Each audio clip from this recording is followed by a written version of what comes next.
Remember, the first and only reality of the Sith. There can only be two.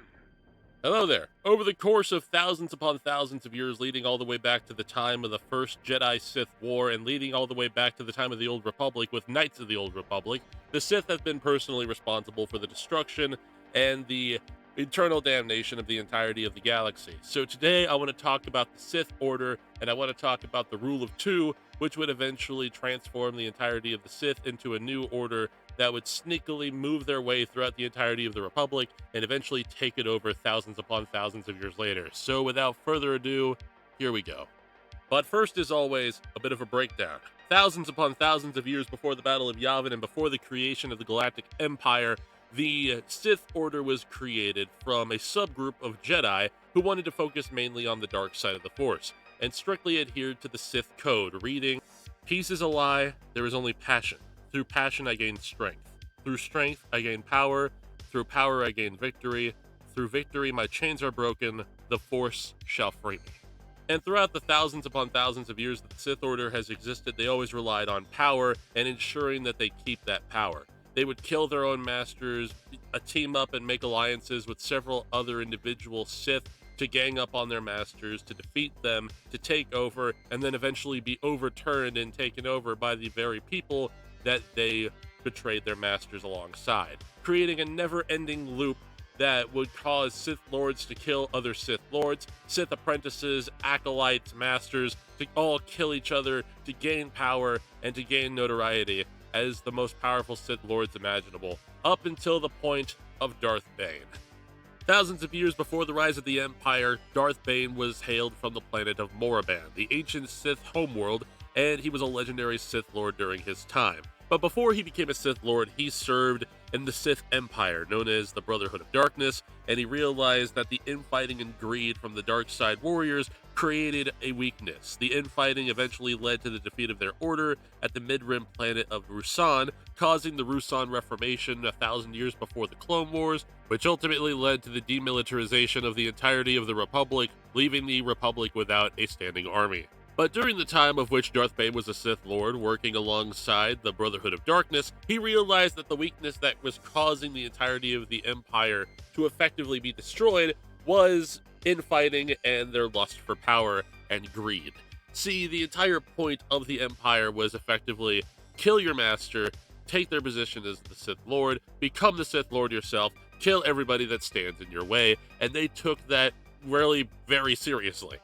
The method for which Sith Lords rose to power was very simple and yet very idiotic at the same time. Kill your master, take their place, get killed by other people, have those people get killed by other people, and etc, etc, etc, until eventually the power dynamic was completely flooded with weaklings that didn't deserve their power and who didn't know how to use the full power of the dark side of the Force. That is until Bane came in and had this wonderful idea. If the entirety of the Brotherhood of Darkness and the Sith Empire was going to corrupt itself through greed, then take everybody out of the picture and invoke the Rule of Two, a master and an apprentice, one to teach their apprentice everything that they know, and the other to murder their master as soon as they become more powerful than they are. Now, the philosophy of the Rule of Two is actually very simple and yet very genius whenever you think about it. Only two individual Sith Lords can exist at a time. A master and apprentice, one to teach everything that they know to their apprentice, and for their apprentice to murder their master and take over their position as the new Sith Lord.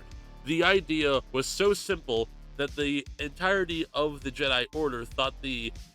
Sith Order was extinct up until the time of the Clone Wars, and nobody even thought of the idea that the Sith could ever return back to the Galactic Republic, because nobody would even think that the Galactic Republic would even be ruled by a Sith Lord. That is until the rise of Palpatine 1,000 years later, who would eventually take over the entirety of the Republic and transform it into the Galactic Empire, where the Sith Order would rise and the Jedi would fall, causing the entirety of the Jedi Order to go extinct and many of the Jedi to go into exile.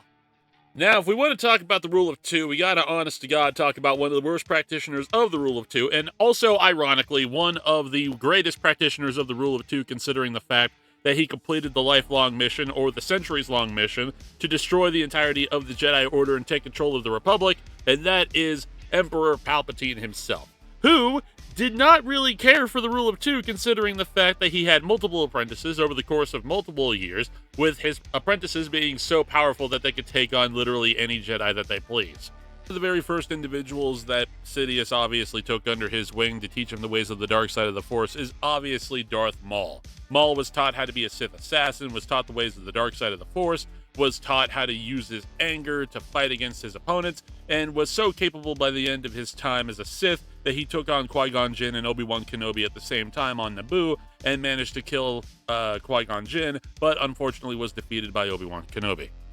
But Maul was not very much of an apprentice, more or less he was a tool to work through Palpatine's own discretion. See, he didn't really see Maul as an actual apprentice of sorts, he saw him as more of an acolyte or as an assassin, so he quickly moved on to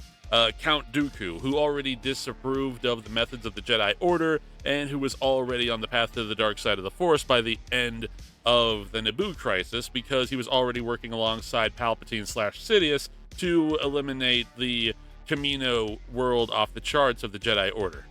And for the past 10 years between the Naboo crisis and the eventual start of the Clone Wars, Count Dooku basically played his part. He inspired the entirety of the Outer Rim to create the Confederacy of Independent Systems, was taught some ways of the dark side of the Force by Palpatine, but ultimately was a tool for Palpatine to groom and eventually bring Anakin over to the dark side of the Force so he could eventually crown him as Darth Vader.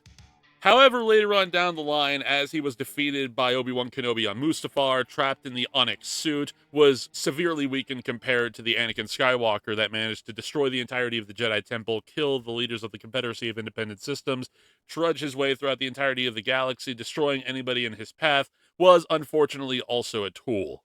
Vader, over the course from 19 BBY all the way to Yavin, all the way to the Battle of Endor, was effectively a tool for the Emperor, being sent to do whatever the Emperor wanted, whatever the Emperor desired, the right hand of the Emperor, the fist of the Emperor, destroying literally anything in his path with little to no remorse, but always had that tidgeon of goodness that Anakin Skywalker always had, that is, until Luke Skywalker entered the chat.